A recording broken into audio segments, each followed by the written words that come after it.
Kinerja Badan Pengawas Pemilihan Umum atau Bawaslu yang seolah enggan mengungkap dugaan aliran dana asing ke 21 partai politik jadi sorotan. Bawaslu dianggap tak ingin bekerja keras dalam mengawasi dana kampanye pemilu 2024. Dalam acara refleksi akhir tahun 2023, Pusat Pelaporan dan Analisis Transaksi Keuangan atau PPATK mengaku menemukan adanya aliran dana sebesar 195 miliar rupiah dari luar negeri ke 21 bendahara parpol. Adapun jumlah transaksinya mencapai 9.164 transaksi. Terkait temuan itu, Ketua Bawaslu RI Rahmat Bagja menyatakan bahwa pihaknya belum menemukan indikasi tindak pidana. Kalaupun ada, kata Bagja, pihaknya akan berkoordinasi dengan Sentra Penegak Hukum Terpadu atau Gakumdu. Bagja bahkan mempertanyakan sikap PPATK yang menyampaikan temuan itu pada publik. Sebab menurutnya data yang diberikan PPATK ke Bawaslu merupakan informasi yang bersifat rahasia. Ia juga menyebut kewenangan Bawaslu hanya sebatas pada dugaan tindak pidana pemilu. Jadi kalau PPATK menemukan dugaan tindak pidana lain dalam aliran dana ke parpol itu bukan ranah Bawaslu. Melihat respon Bawaslu, pakar kepemiluan dari Universitas Indonesia Titi Anggraini menyebut kalau Bawaslu terlalu pragmatis dan kurang progresif. Ia menilai Bawaslu hanya terpaku dengan hal formal, seperti laporan di rekening dana khusus dana kampanye atau RKDK dan laporan dana kampanye yang dibuat peserta pemilu. Padahal dana gelap kampanye beredar di rekening dan transaksi yang tidak dilaporkan dalam RKDK ataupun laporan dana kampanye. Ucapnya kepada Forum Keadilan, Senin 15 Januari 2024. Aturan terkait larangan penerimaan sumbangan dari pihak asing sudah termaktub pada pasal 339 ayat 1A Undang-Undang Nomor 17 Tahun 2017 tentang Pemilihan Umum. Pasal itu menjelaskan bahwa peserta pemilu, pelaksana kampanye, dan tim kampanye dilarang menerima sumbangan dari pihak asing. Sementara di ayat 2 disebutkan bahwa peserta pemilu dilarang menggunakan dana tersebut dan wajib melaporkannya kepada KPU dan menyerahkan sumbangan tersebut kepada kas negara. Pihak asing yang dimaksud dalam aturan tersebut yaitu warga negara asing, pemerintah asing atau organisasi kemasyarakatan asing, dan perusahaan di Indonesia yang mayoritas sahamnya dimiliki asing.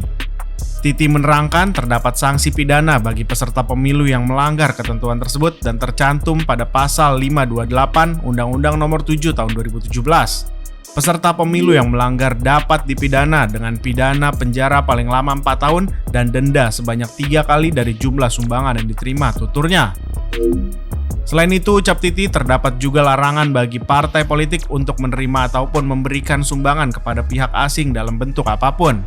Hal itu tertuang di pasal 40 ayat 3A Undang-Undang Nomor 2 Tahun 2008 tentang partai politik. Pihak asing yang dimaksud dalam ketentuan ini adalah warga negara asing, pemerintah asing atau organisasi kemasyarakatan asing. Sedangkan pasal 48 ayat 4 mengatur sanksi pidananya. Pengurus partai politik yang bersangkutan dipidana dengan pidana penjara paling lama 2 tahun dan denda 2 kali lipat dari jumlah dana yang diterimanya, ungkap Titi.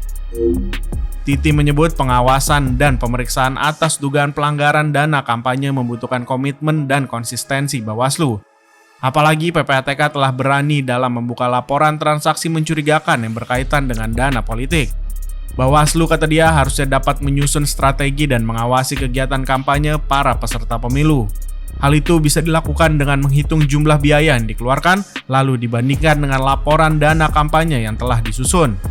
Saya yakin pasti banyak disparitas atau kesenjangan. Sayangnya, hal itu juga tidak pernah serius dilakukan Bawaslu, sambungnya. Titi beranggapan Bawaslu tidak ingin bekerja keras dalam mengawasi dana kampanye pemilu.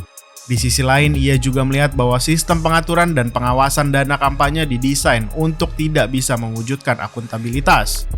Sementara itu, staf Divisi Korupsi Politik Indonesia Corruption Watch atau ICW, Saira Tamara, menyebut informasi yang disampaikan PPATK harus ditindaklanjuti oleh Bawaslu dan aparat penegak hukum.